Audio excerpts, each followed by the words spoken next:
Я лежал в постели и не мог заснуть. Я был один дома, в тихую безлунную ночь. Я ворочался, пытался найти удобное положение, но все равно мне было неспокойно. Что-то сегодня ночью было не так. Я ворочался и ворочался, пока наконец не нашел удобное положение. Я закрыл глаза, но не почувствовал большой разницы.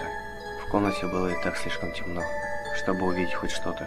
Я лежал тихо и неподвижно, тело расслабилось, и разум затуманился, и я наконец был готов к необходимому мне отдыху.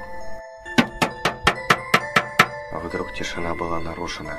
Мои глаза широко открылись, а в голову сразу полезли страшные мысли. Почти без всяких сомнений, это был звук удара кулака по стеклу. Но нет, это не может быть. А зачем кому-то будить незнакомого человека у него дома? Подумай логически. Если кто-то хочет вломиться, то зачем ему стучать в окно? Они просто разбили бы окно, вломились в дом и наделали много шума.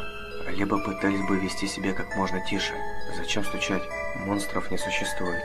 Я немного успокоил себя и мог бы просто посмотреть в окно, но я отвернулся в другую сторону. Я слишком напуган, чтобы повернуть голову, боясь увидеть свой самый большой страх за окном. И все же, что это может быть? Может быть, пара птиц ударились мне в окно? Это слишком неправдоподобно. Может, это какие-нибудь детишки гуляют ночью и стучат в окна, чтобы повеселиться. Это возможно. Давай еще подумаем. Может, это все мое воображение? Может быть, я услышал обычный скрип в доме, и моя паранойя превратила его в стук?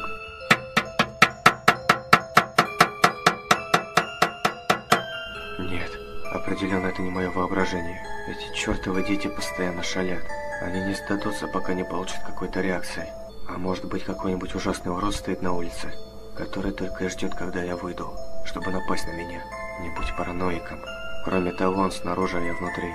Пока я не услышу треск стекла, я знаю, что я в безопасности. Монстров не существует. К тому же, я еще не совсем сюда переехал.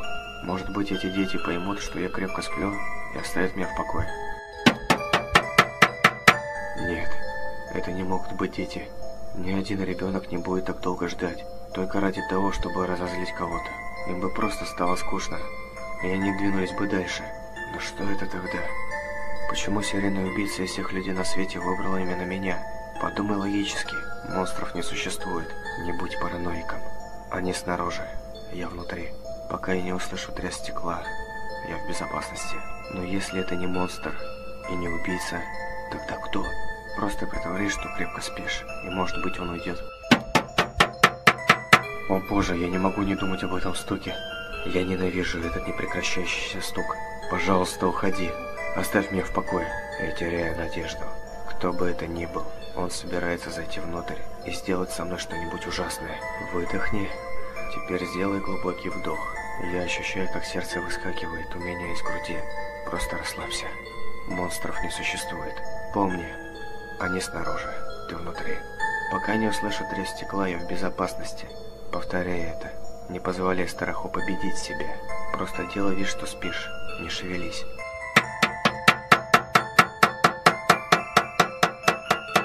Помни, они снаружи, ты внутри. Пока я не услышу треск стекла, я в безопасности. Монстров не существует. Просто делай вид, что спишь. И молись, чтобы это закончилось. Пока не услышу треск стекла, я в безопасности. Слезы начинают стекать по моему лицу. Монстров не существует. Монстров не существует. Они снаружи, я внутри. Пока я не услышу треск стекла, я в безопасности. Я больше не могу это выносить. Я сойду с ума, слушая этот стук. В конце концов, если я посмотрю, кто там, я успокоюсь, сделаю глубокий вдох и повторяю себе еще раз. Они снаружи, я внутри. Пока я не услышу треск стекла, я в безопасности. Я делаю еще несколько вдохов. Мое сердце стучит с такой силой, что готово вырваться из груди. Я медленно поворачиваю голову к окну. Мое сердце останавливается, и я слишком напуган, чтобы кричать или пошевелиться. Я повернулся к окну и увидел бледную фигуру со светящимися глазами. Run.